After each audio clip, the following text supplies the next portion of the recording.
ವಿಧಾನ ಮಂಡಲದ ಅಧಿವೇಶನ ಶುರುವಾಗುವಂಥದ್ದು ಈ ಬಗ್ಗೆ ಮಾತಾಡಿದ್ರೆ ಹೊಸ ರೀತಿಯಲ್ಲಿ ಕೂಡ ಈಗ ಏನು ಹೊಸ ಟೆಕ್ನಾಲಜಿ ಕೂಡ ತರ್ತಾ ಇರೋದು. ಈ ಬಾರಿ ಅಧಿವೇಶನ ಮೊದಲ ಬಾರಿಗೆ ಮಾತಾಡೋಕ್ಕೆ ಸ್ಪೀಕರ್ ಆದಂಥ UT ಖಾದರ್ ನಮ್ಮ ಜೊತೆ ಇದ್ದಾರೆ. ಸರ್, ಈ ಅಧಿವೇಶನ ಶುರುವಾಗ್ತದೆ, ಹೊಸದಾಗಿ ಒಂದಷ್ಟೆಲ್ಲ ಅಳವಡಿಕೆ ತರ್ತದೆ. ಏನು 14ನೇ ವಿಧಾನಸಭೆಯ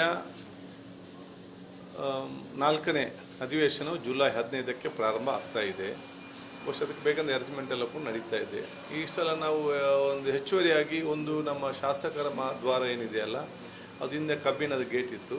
70 ವರ್ಷದಲ್ಲಿ ಪ್ರಥಮ ಬಾರಿಗೆ ಅದಕ್ಕೆ ನಾವು ಒಂದು ಅತ್ಯುತ್ತಮವಾದ ರೋಸ್ವುಡ್ನಲ್ಲಿ ತಯಾರು ಮಾಡಿದಂಥ ಒಂದು ಇಡೀ ಸೌಂದರ್ಯ ವಿನ್ಯಾಸಗೊಳಿಸುವಂಥ ಕೆಲಸ ನಾವು ಇವತ್ತು ಮಾಡಿದ್ದೇವೆ. ಯಾಕಂತ ಹೇಳಿದರೆ ವಿಧಾನಸೌಧ ಅಂತ ಹೇಳಿದರೆ ರಾಷ್ಟ್ರೀಯ ಮತ್ತು ಅಂತಾರಾಷ್ಟ್ರೀಯ ಮಟ್ಟದ ಡೆಲಿಗೇಷನ್ಸ್ ನಮ್ಮ ಊರವರೆಲ್ಲರೂ ಕೂಡ ಬರ್ತಾರೆ. ವಿಧಾನಸೌಧ ಭಾಳ ಅಪಾರವಾದ ಗೌರವ ಇದೆ. ಎಷ್ಟು ಗೌರವ ಹೊರಗಡೆ ನೋಡೋಗಿರ್ತದೆ, ಒಳಗಡೆ ಕೂಡ ಅಷ್ಟೇ ಗೌರವ ಬಂದಾಗ ಇರಬೇಕಂತೇಳಿ ನಾವು ಇದನ್ನು ಬದಲಾವಣೆ ಸಲ ತಂದಿದ್ದೇವೆ. ಮಾನ್ಯ ಮುಖ್ಯಮಂತ್ರಿಗಳು 15ನೇ ತಾರೀಕಿಗೆ ಅದನ್ನು ಬೆಳಿಗ್ಗೆ 10 ಗಂಟೆಗೆ ಅದನ್ನು ಉದ್ಘಾಟಿಸಲಿದ್ದಾರೆ. ಮತ್ತು ನಾವು ಶಾಸಕರಿಗೆ ಯಾರು ಮೊದಲು ಬರ್ತಾರೆ 25 ಮಂದಿ, ಅವರಿಗೆ ನಾವು ಗುರುತಿಸಿಕೊಳ್ಳಲಿಕ್ಕೆ ಅವರಿಗೆ ನಾವು ಗೌರವವಾಗಿ ನಮ್ಮ ಪ್ರಶಸ್ತಿಯನ್ನು ಕೊಡ್ತಾ ಇದ್ದೆವು. ಆಗ ಕೆಲವು ಕಡೆ ತನಕ ಕೂತ್ಕೊಂಡವರ ಬೇಡಿಕೆ ಇತ್ತು, ನಾವು ಕಡೆ ತನಕ ಕೂತ್ಕೊಳ್ತೇವೆ, ನಮ್ಮನ್ನು ಕೂಡ ಗುರುತಿಸಿ ಯಾವ ರೀತಿ ನೀವು ಗುರುತಿಸುತ್ತೆ ಅಂತೇಳಿ. ಅದಕ್ಕೆ ಬೇಕಾಗಿ ಹೊಸತವಾದ ತಂತ್ರಜ್ಞಾನ ಅಳವಡಿಸಿದ್ದೇವೆ. ಅದು ನಮಗೆ ಸಂಜೆ ಹೊತ್ತಾಗುವಾಗ ಈ ಒಂದು ದಿವಸದಲ್ಲಿ ಒಬ್ಬ ಸದಸ್ಯ ಎಷ್ಟು ಸಲ ಹೊರಗೆ ಬಂದರು, ಹೊರಗೆ ಹೋದರು, ಮತ್ತು ಒಟ್ಟಾರೆಗೆ ಎಷ್ಟು ಗಂಟೆ ಅಸೆಂಬ್ಲಿಯಲ್ಲಿ ಒಳಗಡೆ ನಮ್ಮ ಅಸೆಂಬ್ಲಿ ಒಳಗಡೆ ಇದ್ದಾರೆ, ಅವರು ಭಾಗವಹಿಸಿದ್ದಾರೆ ಎಂಬ ಸ್ಪಷ್ಟವಾದ ಮಾಹಿತಿ ಬರ್ತದೆ. 223 ಶಾಸಕರು ನಿಮ್ಮನ್ನು ಹೊರತುಪಡಿಸಿ 223 ಶಾಸಕರು ಕೂಡ ಒಳಗಡೆ ಎಷ್ಟು ಜನ ಎಷ್ಟೊತ್ತಿಗೆ ಬಂದರೂ ಟೈಮು ಹೊರಗಡೆ ಹೋಗೋದು ಅಂದರೆ ಇನ್ ಆ್ಯಂಡ್ ಔಟ್ ಪಂಚ್ ಥರ ಅದು ಆಟೋಮೆಟಿಕ್ ಆಗಿ ರೆಕಾರ್ಡ್ ಆಗ್ತದೆ. ಮತ್ತು ಸಂಜೆ ಹೊತ್ತು ಟೋಟಲ್ ಒಬ್ಬ ನಾನು 10 ಸಲ ಬಂದು 10 ಸಲ ಹೋದರೆ ಟೋಟಲ್ ಎಷ್ಟೊತ್ತು ಒಳಗಡೆ ಇರ್ತದೆ ಎಂಬ ಮಾಹಿತಿ ಸಿಗ್ತದೆ ನಮಗೆ. ಸದನದ ಒಳಗಡೆ ಎಷ್ಟೊತ್ತು ಟೈಮಿಂಗ್ ಇದ್ರು ಅನ್ನೋದು ಗೊತ್ತಾಗುತ್ತೆ, ಒಂದು ಕ್ಲಿಯರ್ ಕಟ್ ಗೊತ್ತಾಗುವಂಥ ವಿಚಾರ ಆಗ್ತದೆ. ಆಗ ನಮಗೆ ಅವ್ರಿಗೆ 4 ಉತ್ತಮವಾದ ಶಾಸಕ ಪ್ರಶಸ್ತಿ ಕೊಡಲಿಕ್ಕೆ ಅಥವಾ ಕಡೆ ತನಕ ಕೂತ್ಕೊಳ್ಳೋನು ಗುರುತಿಸಿಕೊಳ್ಳಲಿಕ್ಕೆ ಇದಕ್ಕೆಲ್ಲ ಕೂಡ ಒಂದು ಅದು ನಮ್ಮ ಬೇಡಿಕೆ ಇತ್ತು ಹಿರಿಯ ಸಚಿವರದೆಲ್ಲ. ನಾವು ಸಂಜೆ ತನಕ ಕೂತ್ಕೊಳ್ತೇವೆ, ನಮ್ಮನ್ನು ಗುರುತಿಸುವುದಿಲ್ಲ, ಬೇಗ ಬಂದವರು ಮಾತ್ರ. ಅದಕ್ಕೆ ನಾವು ಹೇಳಿದ್ದೆ ಅದಕ್ಕೊಂದು ಪರಿಹಾರ ಕಂಡುಹಿಡಿತೇವೆ ಅಂತೇಳಿ. ಅದಕ್ಕೆ ಪರಿಹಾರ ಕಂಡುಹಿಡಿದಿದ್ದೇವೆ. ಕೆಲವು ಶಾಸಕರು ಬರ್ತಾಯಿದ್ರು, ಸೈನ್ ಹಾಕ್ಬಿಟ್ಟು ಹೋಗ್ತಾಯಿದ್ರು, ಕೆಲವರು ಚರ್ಚೆಯಲ್ಲಿ ಪಾಲ್ಗೊಂಡ್ಬಿಟ್ಟು ಅಂದರೆ ತಮ್ಮ ಹೋಗ್ತಾಯಿದ್ರು. ಎಲ್ಲ ಸದನ ಇಡೀ ಸದನ ನಡೀಬೇಕಾದ್ರೆ ಇರಬೇಕಾದಂಥ ಒಂದು ಕರ್ತವ್ಯ ಅಥವಾ ಆ ರೀತಿ ಒಂದು ಜವಾಬ್ದಾರಿ ಇರುತ್ತೆ. ಹೌದು, ಈಗ ಇರಬೇಕಂತ ಕರ್ತವ್ಯ. ಯಾವಾಗ ಎಷ್ಟೊತ್ತಿದ್ದು ಇರಲಿಲ್ಲ ಇದನ್ನೆಲ್ಲ ಕೂಡ ನಮಗೆ ಹೇಳಲಿಕ್ಕೆ ಆಗೋದಿಲ್ಲ. ಕೇಳಿದರೆ ನಾವೆಲ್ಲ ಬರ್ತಿದ್ದೇವೆ, ನಾವು ಇದ್ದೇವೆ ಅಂತ ಹೇಳುವಂಥ ವಿಚಾರ ಇತ್ತು. ಈಗ ನಮ್ಮ ಕೈಗೆ ಕರೆಕ್ಟಾಗಿ ಪಟ್ಟಿ ಸಿಗ್ತದೆ. ಸರ್, ಈಗ ಈ ಮೂಲಕ ಶಾಸಕರಿಗೆ ಏನು ಹೇಳ್ತೀರಿ ಸರ್? ಅಂದರೆ ನಾಳೆ ಸೆಷನ್ ಆರಂಭದಿನಲ್ಲಿ ಒಂದಷ್ಟು ಪ್ರತಿಭಟನೆಗಳು ಇವೆಲ್ಲ ಜೋರಾಗೋ ಸಾಧ್ಯತೆ ಇರುವಂಥದ್ದು. ಅಧಿವೇಶನ ವರ್ಷಕ್ಕೆ ಜನವರಿಯಲ್ಲಿ 1, ಬಜೆಟ್ ಸೆಷನ್ 2, ನಮ್ಮ ಮಳೆಗಾಲದ ಅಧಿವೇಶನ 3, ವಿಂಟರ್ ಅಧಿವೇಶನ ಬೆಲ್ಗಾಮಲ್ಲಿ 4, ಈ 4 ಸೆಷನ್ ನಡೆಯುವಂಥದ್ದು. ಅದರಲ್ಲಿ ಕೂಡ ನಿಗದಿತ ಸಮಯದಲ್ಲಿದೆ. ಮತ್ತೆ ನಿಮಗೆ ಚರ್ಚೆ ಮಾಡಬೇಕಂತಿದ್ರೂ ಕೂಡ ಜನರ ಬಗ್ಗೆ ನಿಮಗೆ ಸಮಯ ಇರುವುದಿಲ್ಲ. ಇದರ ಸದವಕಾಶ ಪಡ್ಕೊಳ್ಬೇಕು. ಎಲ್ಲ ರಾಜ್ಯವನ್ನು ಬದಿಗಿಟ್ಟು ರಾಜ್ಯದ ಜನತೆಯ ಸಮಾಜದ ಎಲ್ಲ ವರ್ಗದ ಜನ ಹಿತದೃಷ್ಟಿಟ್ಟುಕೊಂಡು ಸಮರ್ಪಕವಾಗಿ ಚರ್ಚೆ ಮಾಡಲಿಕ್ಕೆ ಎಲ್ಲ ಶಾಸಕರು ಭಾಗವಹಿಸಬೇಕು. ಕಾನೂನು ಮಾಡುವುದರಲ್ಲಿ ಕೂಡ ಇವತ್ತು ಅದನ್ನು ಸಕ್ರಿಯವಾಗಿ ಭಾಗವಹಿಸಬೇಕು. ಸರ್ಕಾರದ ಉತ್ತಮವಾದ ಕೆಲಸಗಳಿಗೆ ಬೆಂಬಲ ಕೊಡಬೇಕು.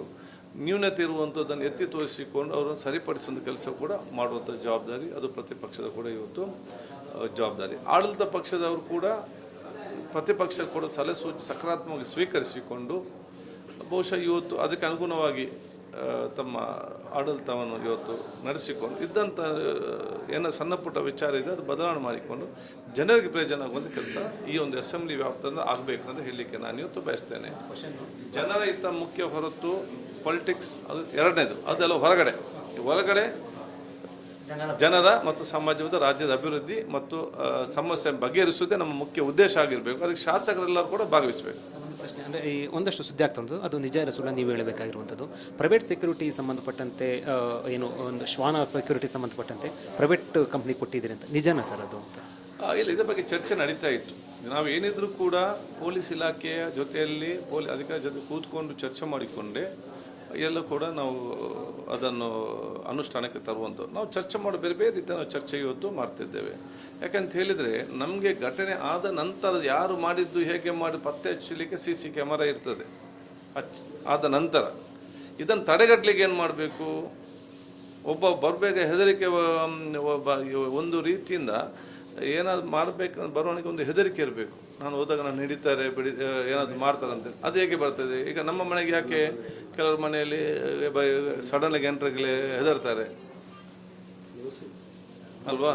ಸೊ ನಾವು ಆದ ನಂತರ ಎರಡನೇದು ಆಗಲಿಕ್ಕೆ ಪ್ರಯತ್ನ ಪಡುವಂಥದ್ದು, ಮತ್ತು ಆ ರೀತಿ ಏನಾದ್ರು ಆಲೋಚನೆ ಮಾಡಿ ಕಡಿಮೆ ಹಾಕಬೇಕು ಅಂತ ವ್ಯವಸ್ಥೆ ನಾವು ಚಿಂತನೆ ಮಾಡ್ತೇವೆ. ಏನಕ್ಕೂ ನಮ್ಮ ಗೃಹ ಇಲಾಖೆ ಜೊತೆ ಚರ್ಚೆ ಮಾಡಿಕೊಂಡೆ, ಅವರೆಲ್ಲ ವಿಶ್ವಾಸಕ್ಕೆ ತಗೊಂಡೆ, ಅವರ ಅನುಮತಿಯನ್ನು ಇಟ್ಟುಕೊಂಡೆ ಮತ್ತು ಅವರಿಗೆ ಸಹಮತ ವ್ಯಕ್ತಪಡಿಸಿಕೊಂಡು ನಾವು ಅನುಷ್ಠಾನಕ್ಕೆ ತರುವಂಥದ್ದು. ಈಗಾಗಿದೆ ಸರ್, ಪ್ರೈವೇಟ್ ಸೆಕ್ಯೂರಿಟಿ ಕೊಡುವಂಥದ್ದು ಅಂದರೆ ಸೆಕ್ಯೂರಿಟಿ ಪ್ರಶ್ನೆ ಇಲ್ಲ, ಪ್ರೈವೇಟ್ ಸೆಕ್ಯೂರಿಟಿಯಲ್ಲಿ ಪ್ರಶ್ನೆ ಇಲ್ಲ. ಪೊಲೀಸ್ ಇಲಾಖೆಯೇ ನಮ್ಮದು ಸೆಕ್ಯೂರಿಟಿ. ಇಡೀ ರಾಜ್ಯಕ್ಕೆ ಕೊಡುವ ಸೆಕ್ಯೂರಿಟಿ ಯಾರು?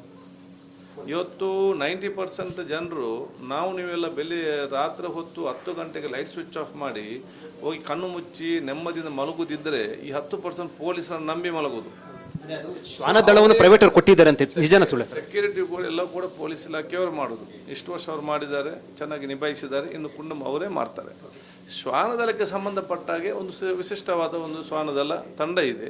ಅವರು ಮತ್ತು ಇವರು ಕೂತ್ಕೊಂಡು ನಾವು ಚರ್ಚೆ ಮಾಡಿ ಅದು ಅಗತ್ಯವಾದಲ್ಲಿ ಪೊಲೀಸ್ ಇಲಾಖೆ ಚರ್ಚೆ ಮಾಡಿಕೊಂಡು ಅಗತ್ಯವಾದಲ್ಲಿ ಅದನ್ನು ಅನುಷ್ಠಾನ ಮಾಡ್ತೇವೆ. ಅದು ಇನ್ನೂ ಕೂಡ ಅಂತಿಮ ಆಗಲಿಲ್ಲ, ಚರ್ಚೆ ಹಂತದಲ್ಲಿ ಮಾತಿರುವಂಥದ್ದು. ಈಗ ಶಾಸಕರು ಮೊನ್ನೆ ದೂರವಾಣಿ ಮುಖಾಂತರ ಮಾತಾಡಿದಾಗ ಒಂದು ಸ್ಪಷ್ಟನೆ ಕೊಟ್ಟಿದ್ರು, ಶಾಸಕರು ಟೂರ್ ಹೋಗೋ ಸಂಬಂಧಪಟ್ಟಂತೆ ಅಧ್ಯಯನ ಪ್ರವಾಸ ಅದು ಈಗ ಆಲ್ರೆಡಿ ಕೂಡ ಟೂರ್ ಹೋಗಿರೋದು, 3-4 ಸಮಿತಿ ಟೂರ್ ಹೋಗಿದೆ. ಅದು ಸ್ವಂತ ಖರ್ಚಲ್ಲ ಅಥವಾ ಸರ್ಕಾರದ ಖರ್ಚಲ್ಲ? ಓದುದು ರಾಜ್ಯ ಮಟ್ಟ ದೇಶ ಮಟ್ಟದ ಪ್ರವಾಸ ಟೂರ್ ಅಧ್ಯಯನ ಪ್ರವಾಸಕ್ಕೆ ಅದು ನಮ್ಮ ರಾಜ್ಯ ಸರ್ಕಾರ ಮುಖಾಂತರ ಹೋದದೆ. ಅದಕ್ಕೆ ಅವಕಾಶ ಇದೆ. ವಿದೇಶಕ್ಕೆ ಹೋಗ್ಲಿಕ್ಕೆ ಯಾವುದೇ ಅವಕಾಶ ಇಲ್ಲ. ಅವರು ಸ್ವಂತ ಖರ್ಚಿನಲ್ಲೇ ಹೋಗಿದ್ದಾರೆ. ಅವರ ವಿದೇಶಕ್ಕೆ ಕೂಡ ಅಧ್ಯಯನ ಮಾಡಲಿಕ್ಕೆ ಹೋಗಬೇಕೆಂಬ ಬೇಡಿಕೆ ಇದೆ. ಅದನ್ನು ಸರ್ಕಾರ ಮುಂದೆ ಇಡ್ತೇವೆ. ಅದು ಶಾಸಕರು ಕೂಡ ಹೋದರೆ ಅದ್ರಲ್ಲಿ ತಪ್ಪಿಲ್ಲ. ಯಾಕೆಂದರೆ ಅಧ್ಯಯನ ಮಾಡಿ ಅವ್ರು ರಿಪೋರ್ಟ್ ಕೊಡ್ತಾರೆ. ಎಲ್ಲರೂ ಕೂಡ ಸುಮ್ಮನೆ ಹೋಗ್ತಾರೆ ಅಂತ ಹೇಳಲಿಕ್ಕೆ